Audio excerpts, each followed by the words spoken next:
There comes a time in every WoW player's life when they hit max level for the very first time, the coveted level 60. And for most people, that milestone happened a long time ago. But for me, well, I never got the chance to play World of Warcraft when I was growing up, but I've always wanted to try it out. So over the past year, I have been leveling a character in Classic WoW for the first time ever. No guides and no Questie. It's been an incredible and oftentimes hilarious journey that we've been on. And today, 229 hours later, I finally reached my goal of hitting level 60 for the very first time. And you know what? I'm not even going to give you guys hints or teasers as to what's about to happen in this video. You'll just have to trust me when I say it's going to be fun, it's going to be epic, and you're going to like it. No, but seriously, you won't regret watching it all the way to the end. So without further ado, ladies and gentlemen, the series finale, let's get into it.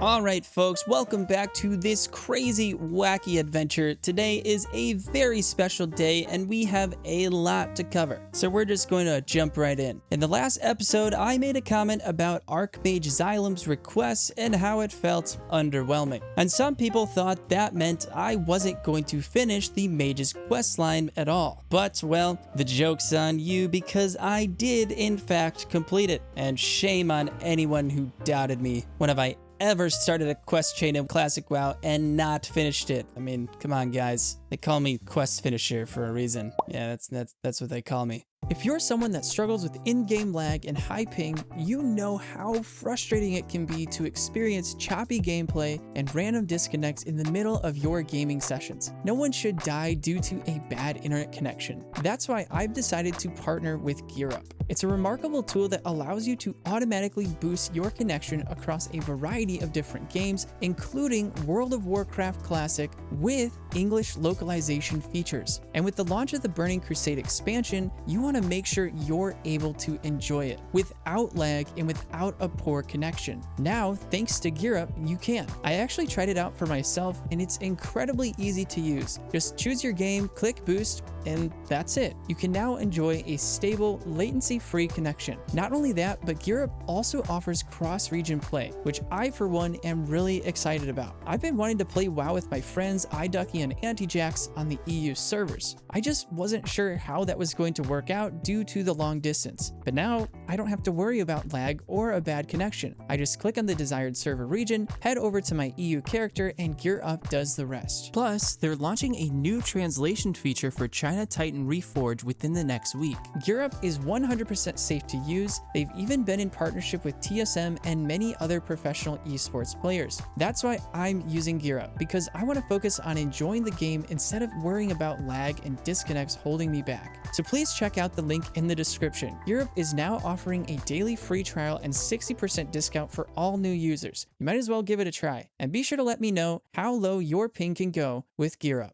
But anyways, I then decide to return to the Western Plaguelands because I've got some unfinished business. You see, I've been told by my good friend iDuckie that I missed a bunch of quests, and one very important one specifically. Apparently, the devs had the audacity in 2004 to put some of the quest NPCs inside of buildings. So you actually have to take the time to explore through structures if you ever want to find them. Ridiculous, I know. But yeah, the first thing I do when I return is pick up a quest called All Along the Watchtowers from Commander Valorfist. Apparently, the Scourge are using the watchtowers in Anderhall as a means to control their troop movements, and he wants me to plant some of these beacon torches and mark each one of them because I guess that's going to somehow disrupt their communications. I don't really know. Maybe he's going to call in an airstrike or something. Anyways, I then find this lady named Marlene Redpath in Sorrow Hill, and I would go into more detail, but I'm told this is the start to a really cool series of quests, so we'll just save this one for a future video. But yo, check this out. Uther the Lightbringer. Okay, I'm actually really excited that I found this because I recently started playing Warcraft 3, one of the original RTS games, and I actually understand this reference now. If you're a WoW player and you haven't played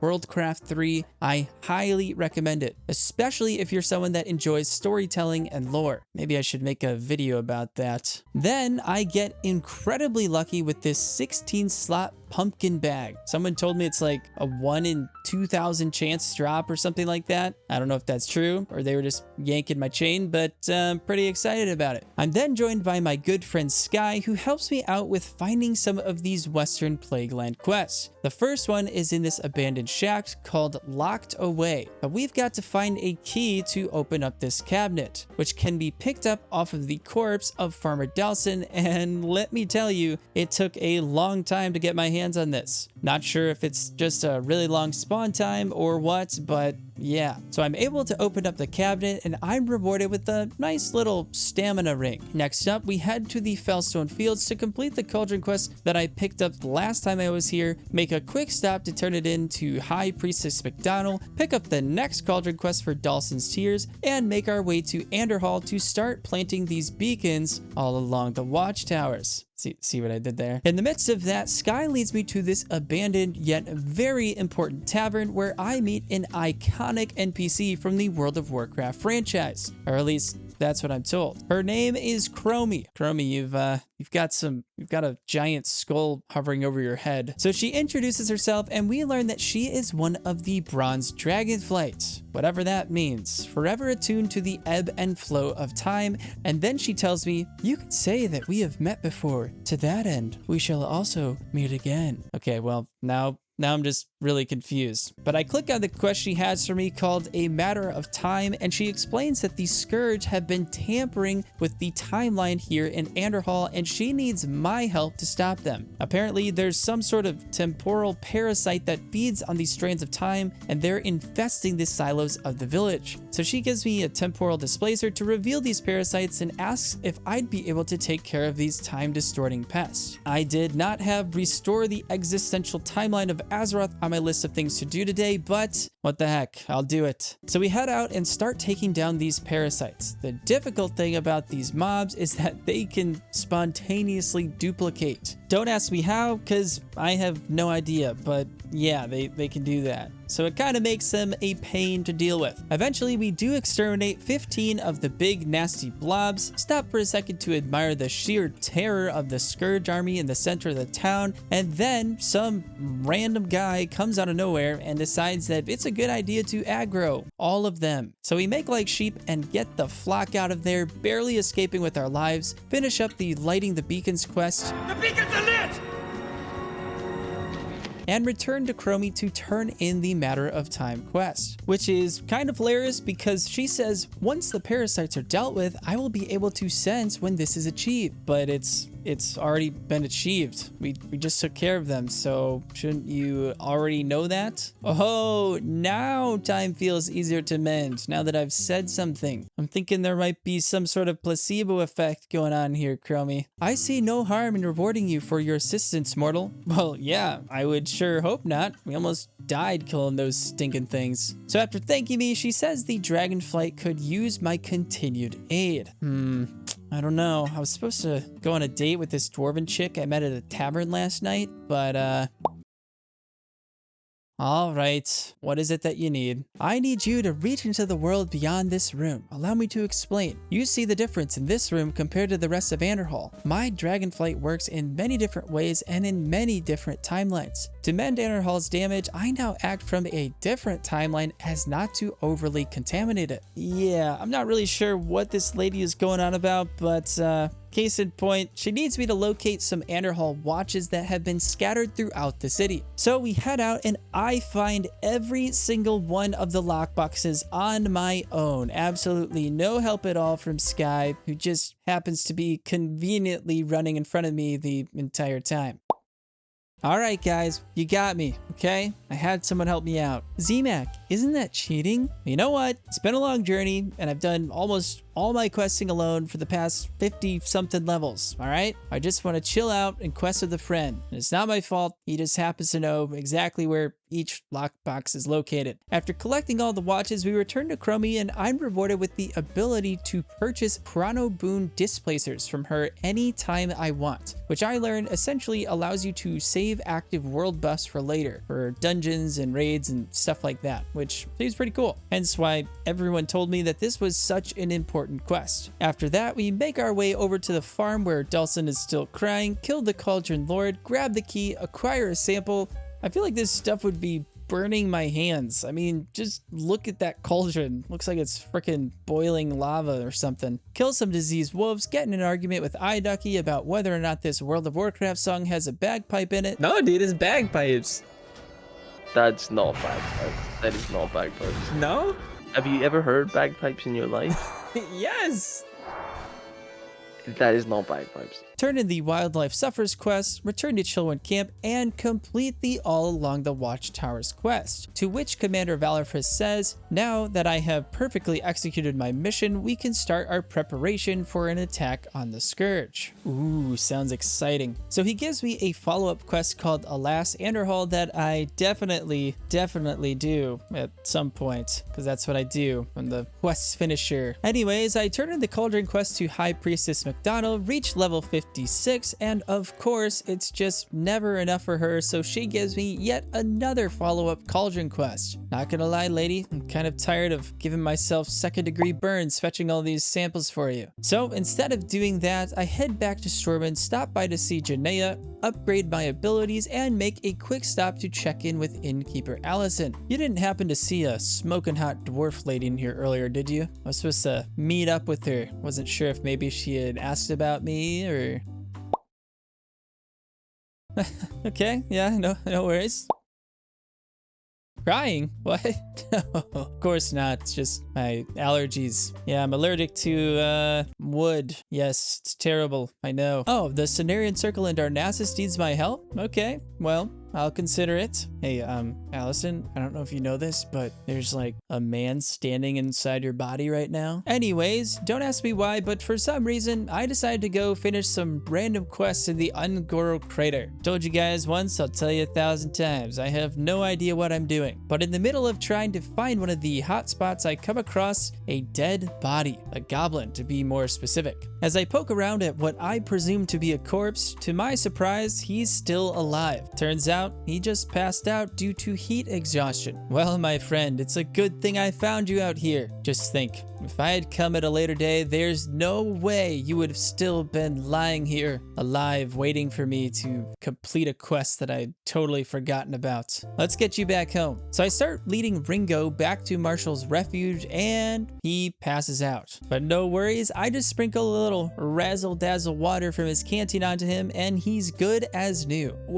Where am I? We're in the middle of Jurassic Park. Now let's get a move on. We've got a ways to go and I want to get back home before lunch. Also, there's a 25-minute timer counting down and it's kind of stressing me out. Ringo, would you stop passing out? How am I feeling? No, I didn't ask you that. Finally, we make it back to the camp, but of course, right before we reach the NPC, he passes out again. Maybe you could carry me? Ringo, who do you think I am, Samwise Gamgee? This isn't a hike to the top of Mount Doom. Look, we're literally right there. It's like 10 more steps. Spraggle, I didn't think I'd make it back. Ringo, you're okay. Wait, is there something going on between you two? Oh, I'm feeling faint, he says right before passing out again. All right, come on, guy. I just gave you some water like 2 seconds ago. See? He's fine. He's just being a little dramatic. Ringo, wake up. Don't worry. I'll take care of you. Okay, look, he was clearly faking it that time. You know what? Whatever. I don't care. Let me just turn this quest in and I'll be on my way. And Ringo just disappears into thin air. Okay, I think I've had enough dealings with goblins for one day. Let's take Allison up on that offer and make our way towards Darnassus. Oh, would you look at that? I run into this fine, young, red-bearded gentle dwarf, and he's got a quest for me to go and visit, you'll never guess, the Arc Druid in Darnassus. Well, lick my boots and call me a pony. It's my lucky day. So after sailing across the world on the open seas, I land in Darnassus and run into this beautiful big-eared elf lady who tells me that I should check out the region of Winterspring. Sounds interesting. She says, there's no reason why you shouldn't travel there and study the ruins. Right, no reason, huh?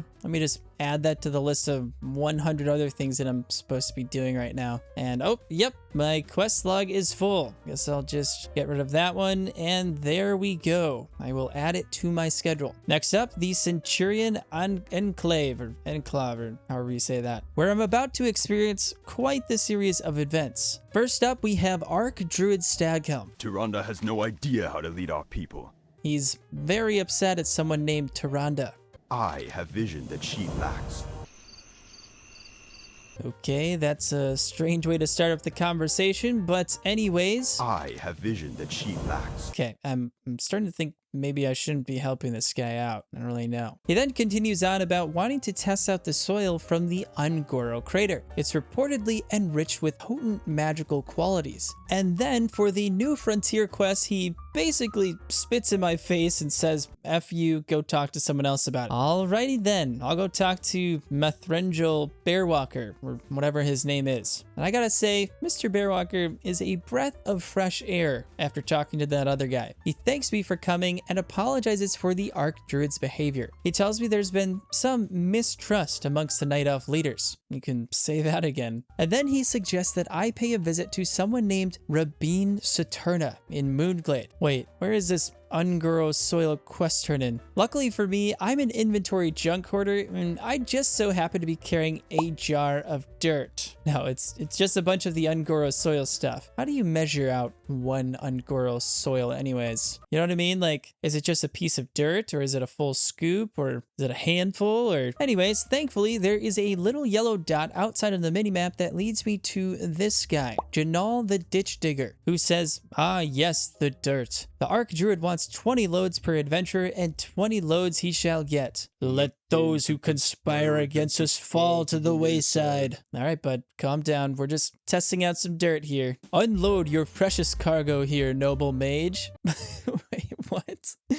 Oh, I'm such a child. So I hand over my precious cargo and Janal tells me that the Archdruid wants to speak with me again. Great, let's go see what he has to say. Tyrande has no idea how to lead our people. Yeah, dude, we know. You don't like her. All right, we get it. He then proceeds to give me the most annoying quest that I have yet received in Classic WoW, the Marrowgrain Research. You see, he wants me to help him create some of this Marrowgrain stuff, but the only way to do that is to mix a packet of Tharlendra seeds with 2 Ungoro soil inside something called an evergreen pouch, which I received from our friend Mr. Bearwalker downstairs. Here's the thing, you need 10 pieces of Marrowgrain and there's a 10-minute cooldown on the evergreen pouch. So you might think, oh, that's not bad, just be sure to use it every 10 minutes. Well, there's another catch that I soon find out about. You're not even guaranteed to get Marrowgrain out of it. There's a bunch of other crap that comes out as well. So not only do you have to try to create some Marrowgrain every 10 minutes or so, which of course I forget about all the time, but even when you do remember, half the time you don't even get the quest item that you need. I kid you not, it took me till like level 57 before I could finally turn this quest in. Honestly, I almost ran out of Ungoro soil and had to go back to Ungoro Crater to collect some more. So yeah, it was pretty frustrating. I don't think I'm even going to talk about it again in this video. That's how upsetting it is. And you guys know there's only one thing to do to help me calm down: tailoring. And I am getting real close to maxing it out. Unfortunately, I have to go to Theramore to see the master tailor for this, but it's all good. There we go. Just take some deep breaths. Breathe in and out. Just relax. Let the needle guide you. Become one with the needle. Everything's good.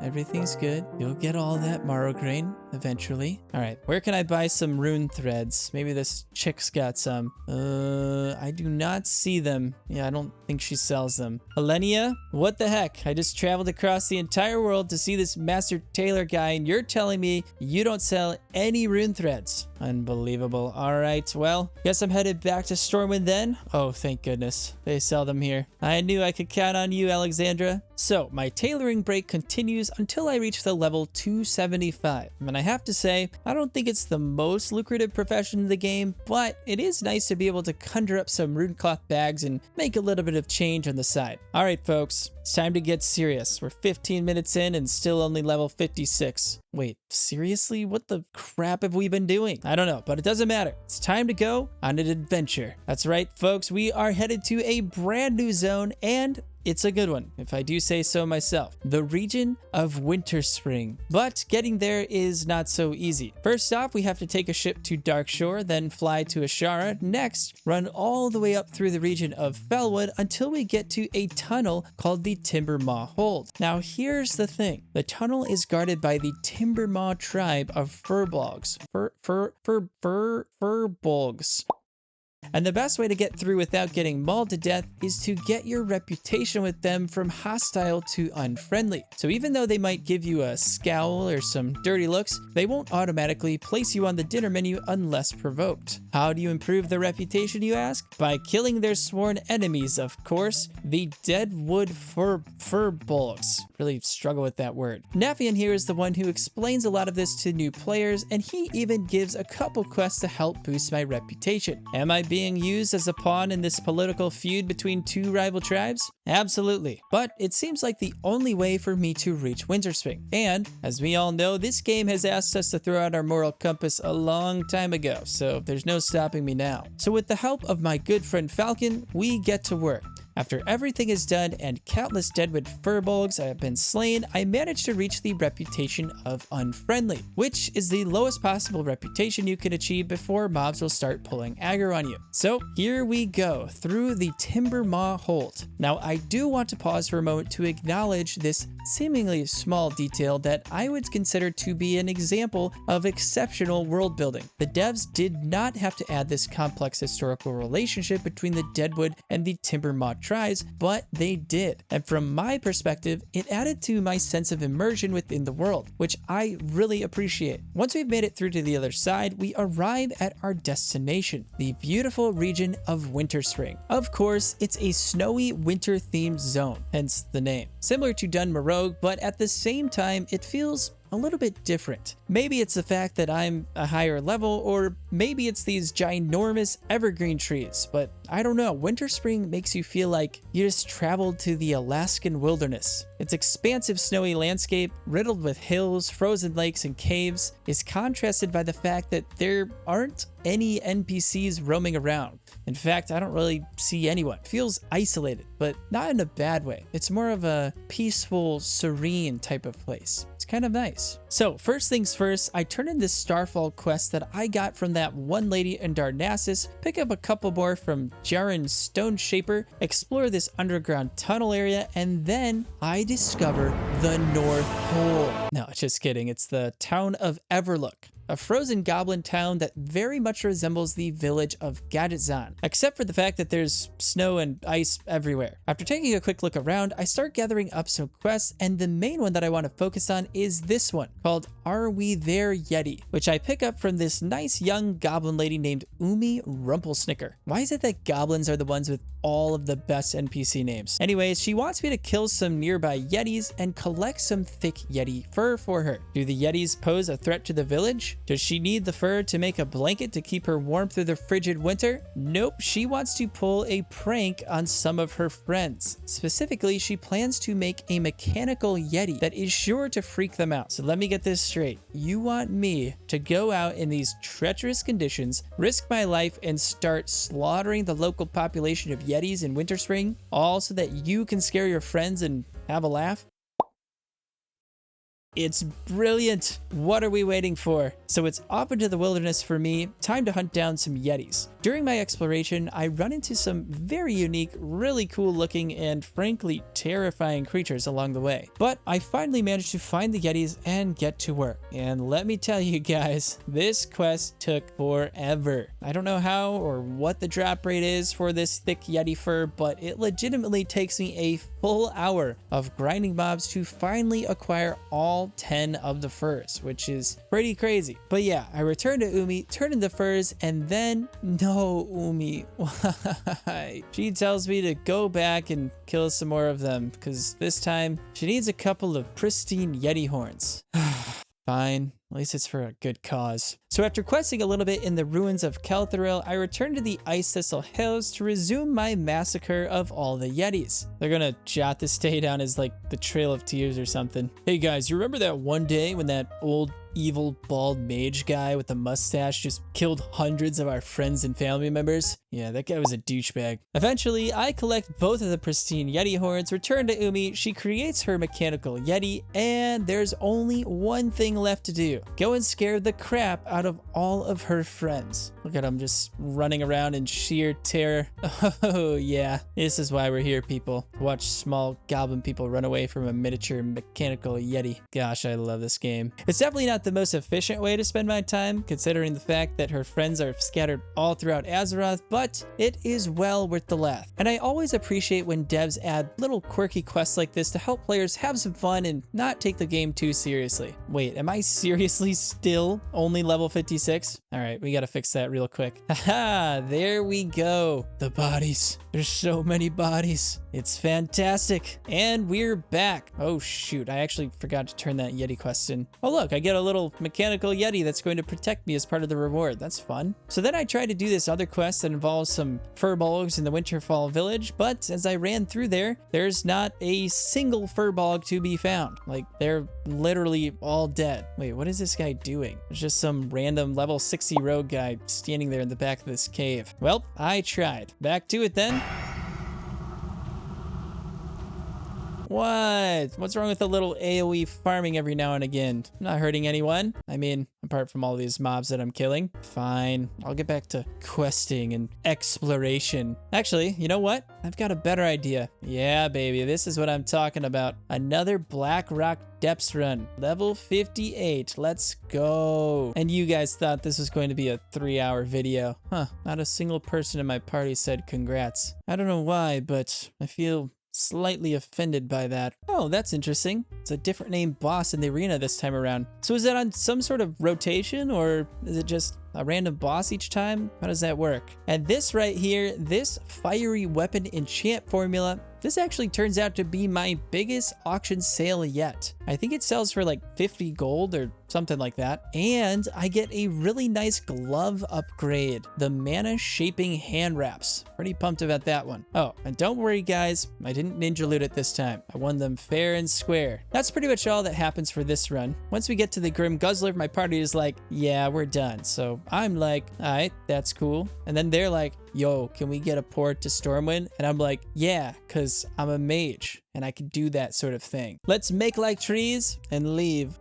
Okay, yeah, I don't know why I just said that. But now comes another very exciting moment. It's time to shake off the dust from the western Pooplands and make our way east. That's right, I am headed to the final frontier of Classic WoW, the Eastern Plaguelands. And there's not a whole lot to comment on other than it's pretty similar to the Western Plaguelands, except it's bigger and a lot more confusing. See, when you get to Western Plaguelands, you're greeted right away by a bunch of quest NPCs in the Chillwind camp. But in Eastern Plaguelands, the devs decided to really make you work for it. I started off exploring on my own, came across the town of Darrowshire, checked out these mysterious blue or red faction towers. I'm assuming this has something to do with PvP, but I'm not too sure. Get chased down by a horde of mobs trying to reveal different parts of the map, but honestly, if it wasn't for my good friend iDuckie pointing me in the right direction, I don't know if I would have even found the main guy that you basically need to talk to if you want to start questing here. See, when you enter the Eastern Plaguelands, the best thing you can do is get off the road and start heading north up the Thondroral River, where eventually you'll meet a man named Tirion Fordring. And from everything I've heard, he offers one of the best quest lines in all of Classic WoW. So you guys probably know where this is going. I'm not going to go into much detail right now, but instead I'll plan on making a separate video eventually covering the entire quest line so that we can take our time and look at it in more depth. The main things that I do for him right now is just run around killing specific mobs, after which I get a bunch of XP in return. The story does start getting a lot better, but as I said, we'll save that for another time. After tracking down all of the necessary mobs for him, I decided to start exploring the zone some more to try and unlock other parts of the map, and oh boy, was I in for a surprise. I initially thought Western and Eastern Plaguelands weren't all that different, but then I discovered the abandoned town of Plaguewood. This place is rotten, like literally everything is rotting away. And let me tell you, the fungal species is thriving here. Big mushrooms, small mushrooms, tree-sized mushrooms. Mushrooms!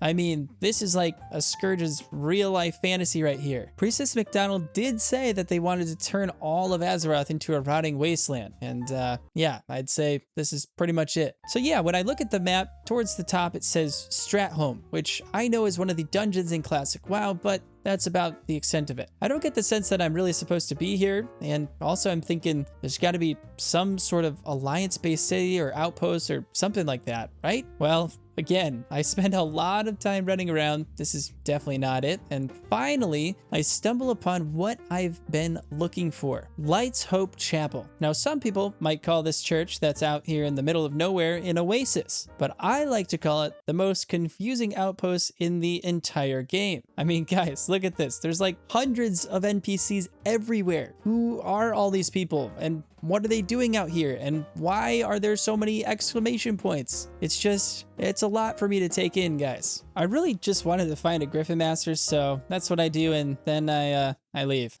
No, seriously, I just leave. I don't even talk to any of the quest NPCs because I've already got a full quest log, and I just have no idea which of those quests will be worth it or not. So I head back to Tirion Fordring, turn in all the quests that he had for me, and then I decide that I just need a little break. Like, for real though. It's been way too long since I've taken a load off. So I traveled to Stormwind, grab an ice cold glass of milk from Allison, take a seat, and I'm just gonna rest my eyes for a bit. Oh man, I must have dozed off there. How long was I out this time? 3 whole days? Mother Teresa, how is that even possible? Well, guess I better get a move on, otherwise this video is never going to end. As much as I don't want to, it's back to the Eastern Plaguelands for me. Time to face my fears and talk to all of these quest NPCs. And that is exactly what I do. But I'm sorry to say that after I'm finished, I still have no idea what's going on. I'm actually even more confused than when I first started. Most of these quest givers are either requesting 30 random items that can be acquired in different areas spread all across Azeroth, or some sort of dungeon quest. And I'm going to be honest with you guys, I don't end up doing many of them at all. I don't know, they just don't sound very appealing, and I don't know which ones would be worth it or not, so I kind of just say screw it. I do find this little tomb area called the Undercroft, and wait, what is that? Is that an oversized troll or a small ogre? Can't tell. Zeldar the Outcast. Yeah, no wonder he's an outcast. No one knows what the heck he even is. Poor guy. Kind of feel sorry for him. Not sorry enough to spare his life, but yeah. Ironically, I found out pretty soon after running into this quest NPC outside of the chapel that there's actually a quest to go and kill Zeldar the Outcast. And I'm just going to be honest with you guys, apart from this stuff with Tirion Fordring, I just don't really like this zone. It's not vibing with me. I don't understand the quest flow at all. Like, I don't know, maybe it's just me. But I do have this one quest from Winterspring that's kind of interesting. It's called the Troubled Spirits of Kel'Thuzad. I had to run around this frozen lake while I was there collecting all of these relic fragments, and then for some reason I'm supposed to turn them in here to someone named Aurora Skycaller. The quest log says she dwells near the North Pass Tower in the northern part of the Eastern Plaguelands. So I make my way to the tower, I take a quick look around, and lo and behold, I find something that doesn't quite seem to belong here. Some sort of elven looking structure. As I start making my way towards it, a couple of elves catch my eye. So I approach them, and sure enough, it's Aurora Skycaller, the elf that I've been searching for. So I turn in the quest, and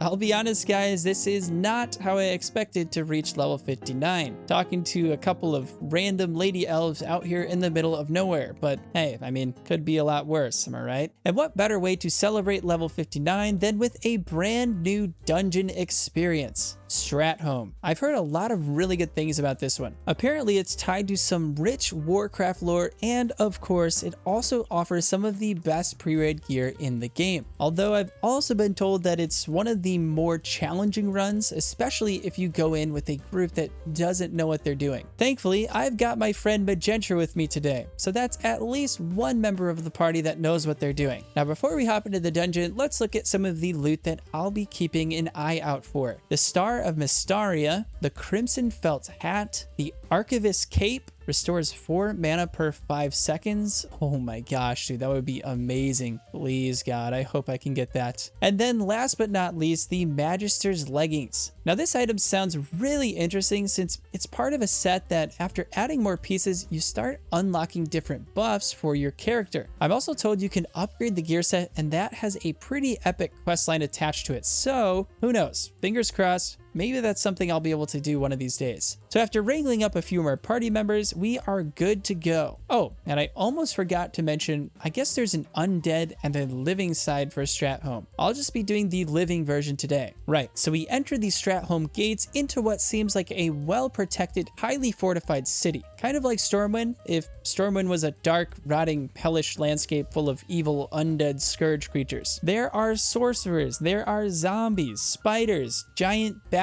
creatures. I gotta confess, guys, these things actually terrify me. I don't know, there's just something about the thought of them sinking their fangs into my neck and draining me of all my blood that just kind of gets to me, you know? I don't know. Maybe some people are into that sort of thing. There are also these small buildings with skulls and green slime falling from the ceiling.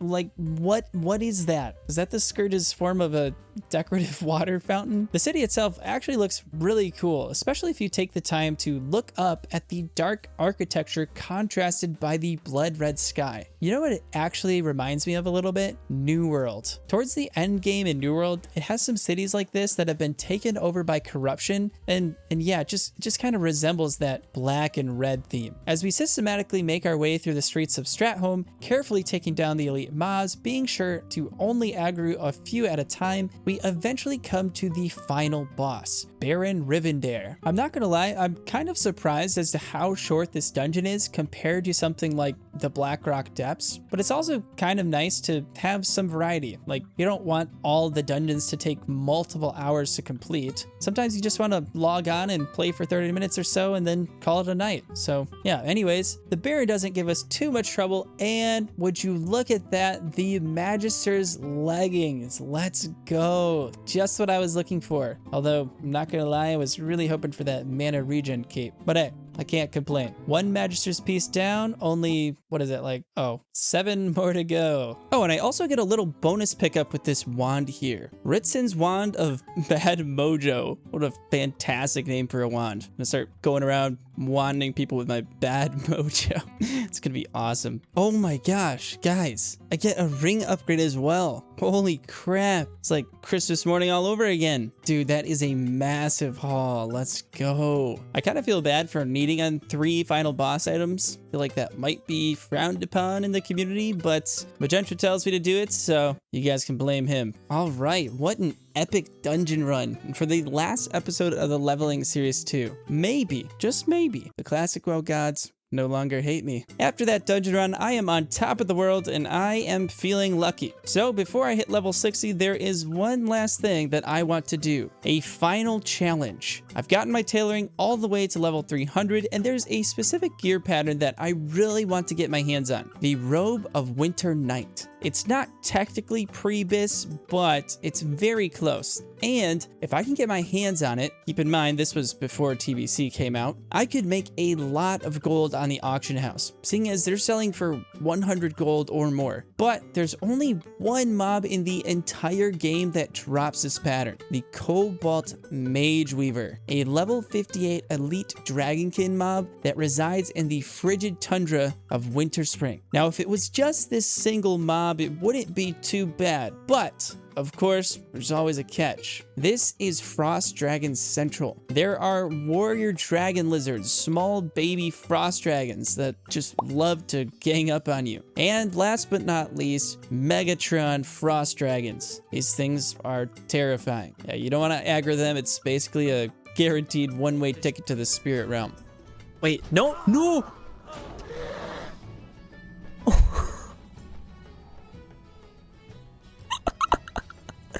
Did you guys see that? That was like 2,400 damage in one hit. So this is no easy task. I'm not just going out to take a stroll in the park here. I have to be vigilant, always on my toes. So I grind, and I grind for hours and hours. Mage Weaver after Mage Weaver. I even recruit some friends to help me as I get closer and closer to level 60. And finally, yeah, I never got it, guys. I was really hoping to complete the challenge before level 60 to make this crazy epic loot drop story, but it just wasn't in the cards. But then I remembered something, a promise, an oath that I made to myself and to the entire World of Warcraft community. But let me tell you this, I vowed to return one day and take vengeance on this foul beast, to smite him down and restore honor to my name. It hit me. Of course, I was never meant to reach 60 like this. That is not my destiny. No, my true path leads me to vengeance and glory. That's right, folks, the Devil's Soar. And I'm going to be soloing it all by myself. Z-Mac, have you learned nothing on this journey? Hello? Who is this? That is not important. What's important is the decision that you are about to make. I just thought soloing the Devil's Soar would be an epic way to end the series. Z-Mac, it's true. You have grown immensely in power. You're even more handsome now than when you first started, and your mustache still is on point.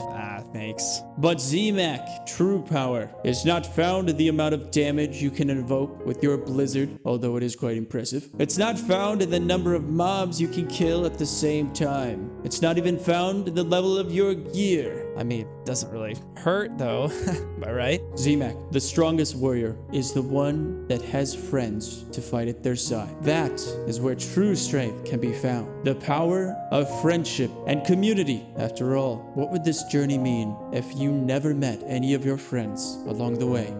You're right. I know now what I must do. Oh, and Z-Mac, give him hell.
Level 60! Oh my gosh, guys! Finally! Oh, I cannot believe it. Holy crap. Let's freaking go! right, guys, we're going to Stormwind. Let's celebrate. Oh, yeah, baby. Let the streaking party begin. This is crazy. It feels so surreal. Oh my goodness. It's honestly, it's a little bit bittersweet actually. On one hand, I'm pumped that I finally reached 60, but on the other hand, it's like, dang, the leveling journey is over. That's it. Man, my first ever level 60 in Classic WoW. What an adventure. Truly, truly the greatest gaming experience of my entire life. Nothing else even comes close. And I couldn't have done it without all of you. Seriously, thank you guys so much for all of your support during this journey. I am so grateful and appreciative to everyone that has been following along. Thank you to all those that have supported me on Patreon and my subscribers and Twitch followers, and for all the likes and the comments you guys have left for me. It's just been incredible. Now, you might be thinking, well, shoot, does that mean no more ZMAC content? Don't worry, guys. I'm not going anywhere. I've got other videos and projects that I'm working on as we speak. I'm even in the process of creating a guild on Dreamscythe. So if that's something you're interested in, be sure to follow me on Twitch. Join the Discord to stay updated on all that. Thank you guys so much again. Be sure to like, subscribe, leave a comment. Oh, and I almost forgot, a huge shout out to Gear Up for sponsoring this video. Thank you so much. If you guys don't want lag holding you back, try Gear Up now. The link is in the description. And all right, now for real this time, see you guys in the next one.